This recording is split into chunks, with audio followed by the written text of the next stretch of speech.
Olá, meus amigos. Tudo bem com vocês? Eu espero que sim. No último vídeo eu falei com vocês a respeito de uma das criaturas míticas mais assustadoras da Amazônia, o Mapinguari, um animal lendário, tido por muitas culturas como um animal espiritual. Em outros locais julgam como sendo um animal pré-histórico que ainda vive em pontos isolados da Amazônia. Outros tratam apenas como uma lenda. Hoje eu vim trazer para vocês algumas pequenas histórias que eu já escutei do Mapinguari ao longo da minha vida, principalmente na minha infância. Como eu falei no último vídeo, a primeira vez que eu ouvi falar dessa criatura foi através de um pequeno livro de cordel escrito por um ex-seringueiro, que apareceu lá onde meu pai tinha uma lanchonete e acabei adquirindo esse livro. E lá ele falava que muitas vezes esse Mapinguari pode se originar de um velho pajé que é abandonado na floresta por já não conseguir praticamente andar, fazer suas coisas sozinho. Ele também falava nesse livro, o autor desse livro, que é um ex-seringueiro, ele mesmo falou que ele já escutou o grito do Mapinguari, que ele e que alguns amigos faziam um trabalho de medição de terras, um trabalho de agrimensura, e eles teriam escutado um grito extremamente alto, rouco e assustador, que não conseguiram atribuir a nenhum outro tipo de bicho. E eles começaram a imitar esse grito, e esse grito começou a ficar mais perto, e ele disse que depois disso eles praticamente correram metade de um dia inteiro até chegar ao vilarejo, de tanto medo que eles ficaram desses gritos roucos e assustadores. A história mais bizarra que eu já escutei sobre Mapinguari aconteceu no interior do Acre há algumas décadas atrás, em um seringal. E tinha dois seringueiros conversando a respeito do que eles iriam fazer no domingo, uma vez que seringueiros são muito reservados com o domingo. Eles pegam o domingo como um dia de descanso no qual eles realmente não trabalham.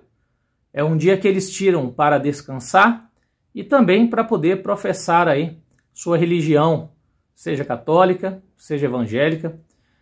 E aí, dois seringueiros estariam conversando e um deles falou: olha, domingo de manhã eu vou para a igreja, e você? E ele falou: domingo de manhã eu vou cortar seringa, meu irmão. E o primeiro teria alertado: olha, dia de domingo não se trabalha, dia de domingo é o dia de descanso, é um dia que a gente fica em casa. Seringueiros são muito reservados na questão de algumas datas. Semana Santa, por exemplo, eles não caçam. Eles têm uma série de histórias e uma série de restrições a fazer alguns tipos de atividade em datas religiosas e também no domingo. E o outro seringueiro falou: cara, vou pro mato, vou trabalhar, porque domingo também se come. E no outro dia cedo lá foi ele, com seu equipamento. E o amigo ainda alertou: rapaz, você vai para o mato hoje no dia de descanso? E ele teria falado mais uma vez: domingo também se come. E entrou na mata gritando: domingo também se come. E aí passou o dia todo, deu a noite e esse seringueiro não voltou. Alguns amigos se juntaram, colocaram suas porongas na cabeça, que são as pequenas lamparinas que ficam presas às suas cabeças, funcionando como uma espécie de lanterna de cabeça, e procuraram esse homem toda noite, chamando o nome dele, nada. Quando o dia estava amanhecendo, eles escutaram uma quebradeira no meio do mato, ficaram assustados e foram seguindo esse barulho. Até que quando chegaram, eles teriam visto um Mapinguari. Uma criatura de 2,5 metros, extremamente peluda, com um pelo todo fedorento. Dizem que o Mapinguari tem um cheiro que, se você sentir, você passa mal. E o mais assustador, que deixou todos estarrecidos, é que o corpo do seringueiro que tinha ido para o mato estava embaixo do braço desse Mapinguari. E esse Mapinguari arrancava pedaços desse cara e comia. E olhou para as pessoas e falou: domingo também se come. Domingo também se come. Esses caras ficaram tão desesperados e tão assustados que eles saíram correndo. Olha só que assustador, né? E outra história de Mapinguari teria acontecido em uma localidade no interior do Pará, chamado Castanhal Grande, justamente por ser um lugar voltado ao extrativismo, ou seja, famílias que viviam da extração de castanha. E essa história, que é contada em alguns lugares, fala que uma família estava indo tirar sua castanha e o pai pediu que o filho fosse na frente, menino de 11 ou 12 anos. O menino ficou muito feliz, é uma trilha que ele já tinha feito dezenas de vezes, né?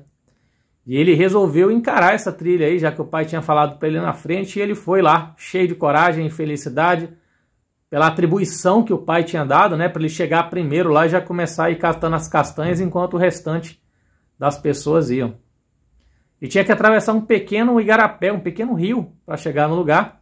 Quando esse menino estava atravessando com água na cintura, ele escutou um barulho muito forte, de pancada, de batida. E pela curiosidade, e achando que era alguém lá da comunidade, já que todo mundo praticamente da comunidade estava indo lá para a área que ficam os pés de castanha, o menino acabou desviando sua rota e foi olhar o que é. E dizem que quando esse menino olhou, era uma criatura de 2 metros de altura, que tinha um cheiro extremamente forte, tinha apenas um olho no meio da testa, segurando uma castanha da Amazônia, uma castanha do Pará que ele estava tentando quebrar, batendo numa árvore. Conta uma história que quando esse animal olhou para a criança, ele deu um grito extremamente alto que chegou a vibrar o chão. O pai, escutando isso, saiu correndo na trilha atrás do filho, e quando eles chegaram lá, eles ainda conseguiram ver a criatura correndo. Essa criatura, nessa situação, a criatura fugiu. E a criança estava pálida, estarrecida.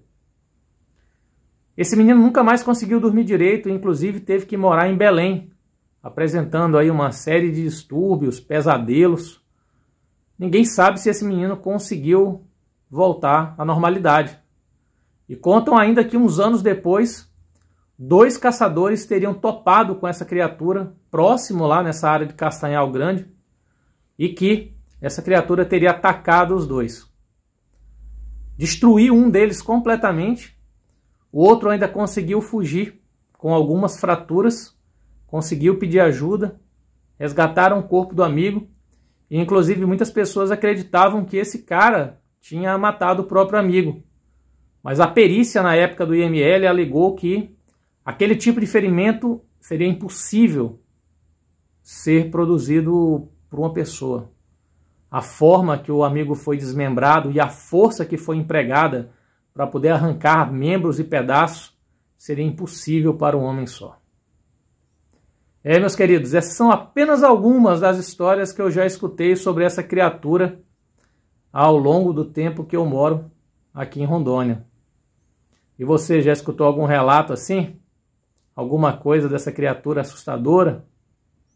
Espero que vocês tenham gostado. E é isso. Muito cuidado quando vocês escutarem algum esturro, algum barulho diferente na floresta, viu? Uma ótima noite para todos vocês. Valeu!